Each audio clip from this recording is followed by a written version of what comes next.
If we mess this one up as spectacularly as the last episode, then Bayern Munich might be about to go bankrupt. We've spent the money to get us into the Champions League already, and we've now got both legs of the Champions League qualification playoff thing against Rangers. We absolutely have to win, and I have no idea what my best team is.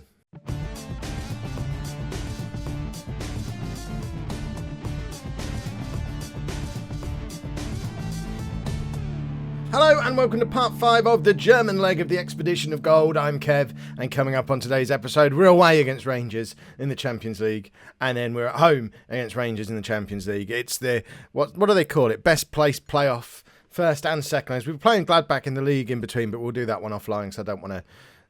3 games where we'll probably lose them all will just really depress me. There's not been much happened since you were last with me. We lost to Stuttgart and then I sulked for a few days.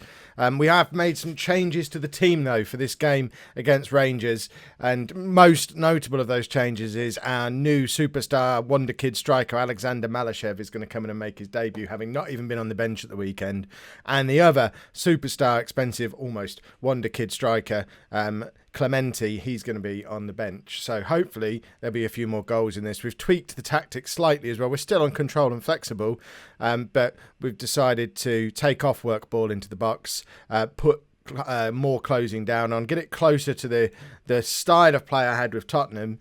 And if this doesn't work, I'm just going to take all instructions off and just try and build up our tactical familiarity. I did consider fiddling with the width and is that going to come back on the screen? And the creative freedom and closing. I mean, there's a lot on there. Tempo. We could become more accomplished in all of them by fiddling, but I think that then massively compromises the way I want to play. We play low tempo, not closing down, narrow width, with structured shape, and suddenly all these really talented young players who we've brought in to show their creative awesomeness are massively hampered, and the players end up not being so good. That's Kev's theory, and he's sticking to it. So this is our team. We've got Clementino in goal, a back four of Lafarge, Montes, Orlandi and Szczesny, with Michels and Toyneson in midfield, and Berger, Di Maria and Vukotic in behind Malyshev. It means we switch to a complete forward up front. Berger was an advanced forward, but Berger's not really a striker. He scores a lot of goals, but he's more of an attacking midfield player. More ideally in the Di Maria position, but Di Maria's so good that there's just no chance of Berger ever playing for us there again. So if he wants to be a regular in this team, assuming Malyshev works, then his future is on the left-hand side of that midfield. I don't see that I've made tactical changes, tactical surprises. Yeah, we're not playing Yule yet because he's not fit. And let's get into the game. So we are away and we're trying to control the game. So that's reflective of the fact that we are supposedly a much better team than Rangers. We don't want to go there and defend. Ideally, we would have been at home in the first leg, won 5-0, and then we could have gone there and defended. But as it is, oh, there you go. Less than 3 minutes on the clock. Alexander Malyshev scores an absolute beauty. It's a goal 3 minutes into his debut. Have we got a new superstar here? Or is he just, because he's only playing against Rangers, and when we play him against anybody any good, it will start to be a bit of a problem. Oh, there you go. Look, that's two of the new boys. Di Maria slots Malyshev in, but it's only really a half chance, and he absolutely smashes it. And very happy with that. We'll have more of that, please, Alexander Malyshev. And, of course, it's an all-important away goal as well. And Rangers have equalised almost straight away. Mehmet Evin, it's 1-1 with 5 minutes on the clock. This isn't how I expected this game to go. I was kind of expecting a boring 0-0, but it's 1-1 after 5 minutes.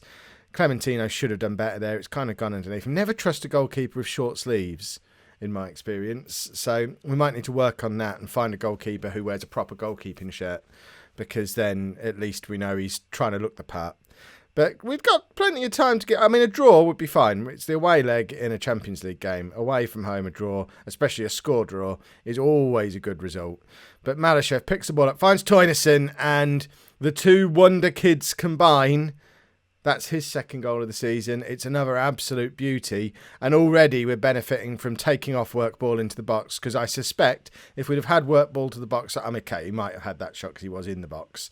It's a lovely goal as well. But we've had a couple of absolute thwacks from quite far out, first-time whackings. which you don't get so much with work ball into the box. It tries to be too tippy-tappy, whereas this is just much more direct, more Kev style, and I like it. It still encourages the passing and the creativity, but also encourages absolute screamers like the two that we've scored already today. Orlandi really massively out of position because we're coming back from having had a corner, but we're coming at him again. It's Di Maria to Michels. Malyshev misses out, and Rangers are on the attack. Are they going to grab another equaliser? Because that's going to make me sad. One of the first things I said to you all when we arrived at Bayern Munich is the defence here is really good. We don't really need to do much with the defence. We'll just sort out a way to score goals and we'll be absolutely fine. All we've done to that defence that had previously been identified as very good is sign a £50 million world-class centre-back. And we just can't stop conceding goals all of a sudden. I don't know. You know what I'm like with defenders. I've got one of them on stopper, one of them on cover, which I never usually do, but I was trying to put everyone into their preferred roles, for goodness sake. And they were the preferred roles of the two defenders that we've got. Neither of them really wanted to be a centre-back on defend. But we're getting absolutely battered by Rangers. So on that basis, I think we perhaps need to switch back to a Kev-style normal person back four and quit messing around with this nonsense. So you are going to be a centre-back that defends. You're going to be a centre-back that defends. And we'll just defend, please. There you go. That's Kev's half-time team talk. That's very complicated tactical instruction there. Defenders, just start defending, please. Rangers have scored 3 goals. We've only scored 2. That's not ideal. Although, 2 away goals and only being 1 goal down is not a disaster.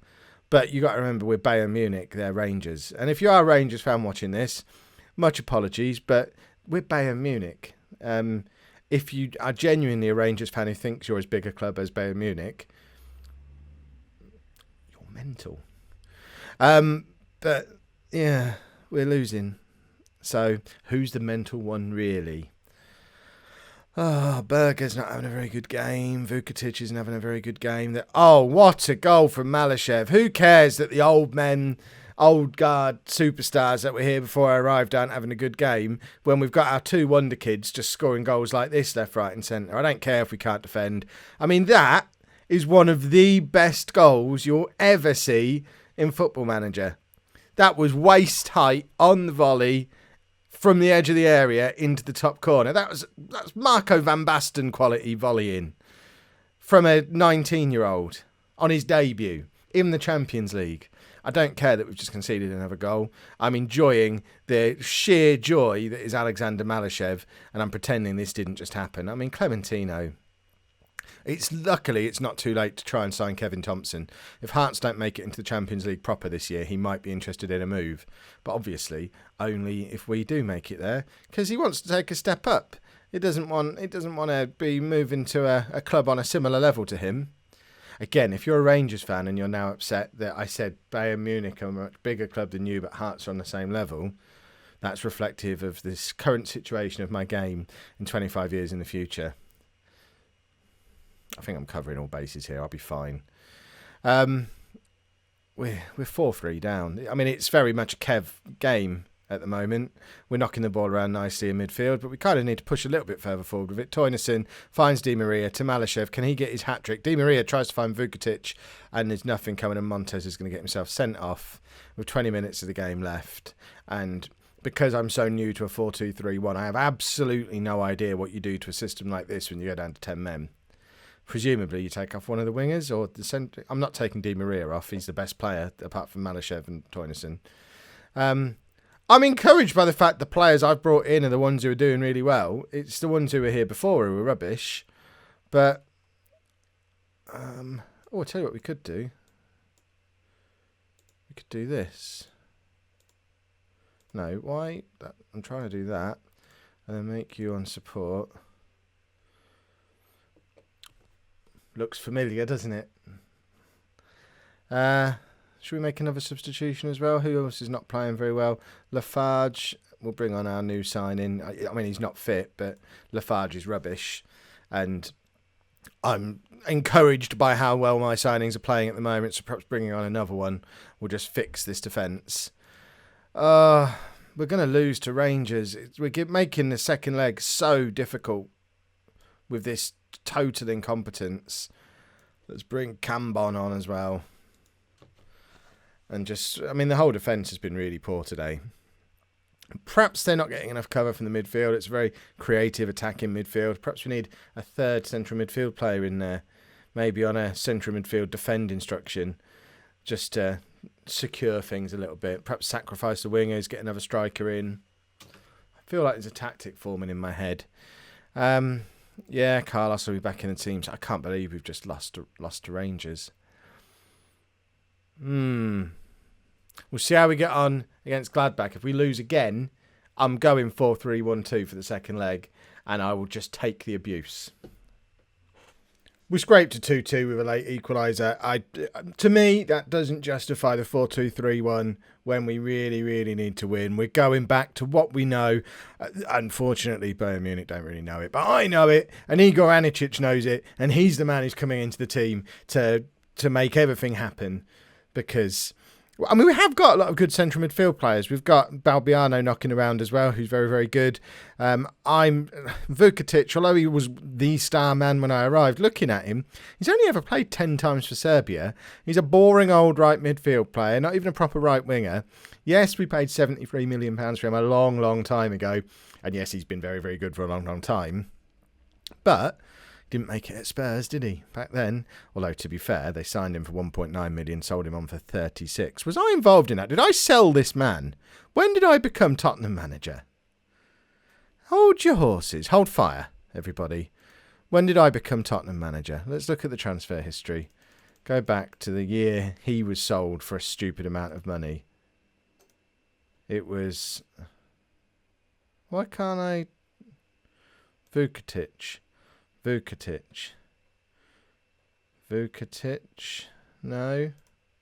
I don't understand. When did he leave Tottenham? So he signed for £1.9 million then. Was on loan at Wolves, loan at Everton, loan at Rayo Vallecano, and then went to Red Bull Leipzig. But he doesn't show up as a sale for Tottenham. So I don't understand. 2031, £53 million, having not played a game. Right, we need to get to the bottom of this. I don't understand. So 2031. Well, he wasn't sold there.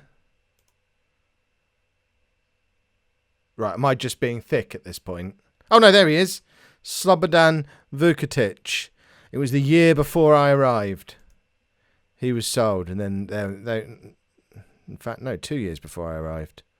Okay, that was an unnecessary distraction. The point is, we're playing 4-3-1-2, and by giving you a history of a player I don't really like, I've hopefully distracted you from that fact. So Anicic comes in for Vukatic. Otherwise, it's the same players, just in a different shape. We're playing attacking. We've got to win the game. This is the way I know how to win. It's let's compare it to real life and Conte at Chelsea, who came into Chelsea at the start of the season trying to play a way that, this looks like it's the right way to play at Chelsea, and then it was a really slow start.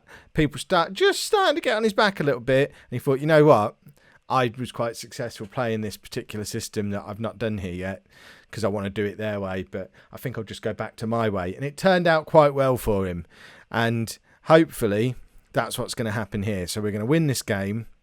We're going to decide 4-3-1-2 is the way forward. Someone's going to give us £50 million for Vukatic, and we'll use that money to buy a new goalkeeper, because you can... Kevin Thompson, for example. Yes, we'll be fine. Of course, all that relies on winning this match. If we're just as much of a disaster playing what we know is an exceptional tactic, then I don't know. I give up. I guess age-old issue is we haven't actually got a proper defensive midfielder in here. We've got Anicic playing there, and we all know Anicic is much more effective further forward. But needs must. He's played in this system before. It was a straight choice between him and Balbiano. Balbiano, although he looks good in the little flashes that I see him, I don't think I've actually started him in a game yet. So I feel a little bit uncomfortable throwing him in to a system that he's not played before in such a massive game, whereas Anicic at least has played in this tactic for years. not very often as the defensive part of it, but oh no. We're going to get knocked out of the Champions League in the playoff by Rangers. After I did all that Rangers smack talk earlier on in the episode, I can already hear the Rangers fans gathering in the comments to tell me what an idiot I am. And I'm not even going to be able to chuckle and say, well, at least we knocked you out, and then run off. This is going to need some serious editing to make it look like I always knew this would happen. Oh, God. Right, here we go. The comeback is on here. Toynison out to Chesney, who's going to whip across into Malyshev, who scores, and it's 1-1, and it's a foul. From what? I don't understand what happened. I guess Malyshev did a foul. We are controlling possession. We've had far more shots than they have. We are playing well. We just need to find a goal. Malyshev does find a goal and grabs the goal out of the back of the net. It's his 4th goal of the season. He's the one who got the equaliser against Gladbach at the weekend. It was another long-range screamer. We've got a proper player in Alexander Malyshev for less than £20 million as well. We've got a proper striker. And hopefully he can find the net a couple more times in the second half, and we can squeak our way into the Champions. I'm already in love with Alexander Malyshev. I mean, that is... He hasn't scored a bad goal yet. That's 5 goals, and every single one of them has been absolutely perfect. You fly around like Superman to celebrate your goal, sir. You deserve it. Are we in the lead now in this tie? Do away goals count, or is it going to go to extra time if it ends like this?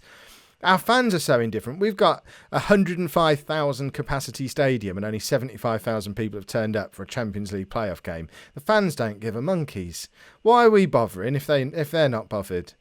Berger, crosses, too heavy. Di Maria picks it up though, crosses to Lafarge, who, I think it went through Malyshev to Michels, and our captain gets his first goal of the season. We're now 3-1 up. We're starting to play like a Kev team finally, and it's all thanks to the tactical masterstroke. Here you go, German champions this year, playing the tactic that we first started using. Did we use it at Gainsborough? Or did we start it at Southend with the arrival of Benteke and having to fit him into the system somewhere? I forget now. But either way, I'm excited. I think we're going to make it into the Champions League. And we're rampant now. We've had 19 shots and close to 60% of the possession. And Clementino makes a save. Rangers have only had 3 shots. Yes, they've scored one of them, but we're not going to get bogged down in pesky details like that. And we have got men over here. If we can nick the ball back off them, we can't. But we had a perfect opportunity for a little counter-attack there. Berger, he wants to watch his back. We've already seen Vukotic drop to the bench. And now we've got our other youngster, who we haven't even seen play yet, Arinelson Clemente. If he's as good as Malyshev, Berger's done as well. Age 32, we'll just move him on. We might be doing some last-minute transfer business here in this transfer window. We're going to try and move Vukotic on. And if what's-his-face, Clemente comes on and grabs a couple of goals now, we're going to try and move Berger on as well. And just go full-on youth, 4-3-1-2. Buy a couple more wonder kids if we can locate some in this last week of the transfer window. And just do it Kev style. Decision made. Bye-bye, Berger. You're done as well. Arinelson Clemente, within a minute of making his debut, grabs our 4th, and it's another absolute screamer. 3 players, all under the age of 23, combining there. Gruber has come through the Bayern youth system. I don't think we've actually officially met him yet, but he was promoted from the B team over the summer to be our backup in the attacking midfielder slot. And I think this is the answer. We've got to go young players and attacking Kev football. It's the only way I know how. Right, we're going to take off Anicic and bring on Balbiano. That's why he didn't play earlier on. What does he actually want to do then? If he can't do central midfield on defend, does he want to play in any of these? He's just pretty fussy, it seems. We'll do that then. We'll stick Michels back there. He's the next one on the chopping block. He wants to watch his back. He's the other one who's in his 30s. We're getting rid of all the old men. Old men are done. It's Kev's youth revolution here in Germany. And we're going to grab a 5th now just to get super excited before the end of the game. It's Balbiano to Toynison, out to Lafarge. Cross comes in, it's bouncing around, and Gruber, I think, is the one to turn it in. We did get our fifth, and it's another one of the youngsters, Maximilian Gruber. It's 5-1, 8-5 on aggregate, because things are never done easy on this channel. You should be used to that by now. And what a messy goal that is. And Gruber, I mean, to be fair, it was quite risky. Oh, actually, he wasn't offside at all. He ran past about 3 players. Ignore me. There's no risk. He grabs a goal, and I've got some transfer business to attend to now. But most importantly, we've made it into the Champions League. The way we've made it in through the back door previously and now through the skin of our teeth in the playoffs, feels like we're going to go and win the whole trophy. There you go. We end things on a mood swing. If you've enjoyed that, please make sure you pop a like on there for me. Subscribe to the channel if you'd like to see more. And thank you very much for watching.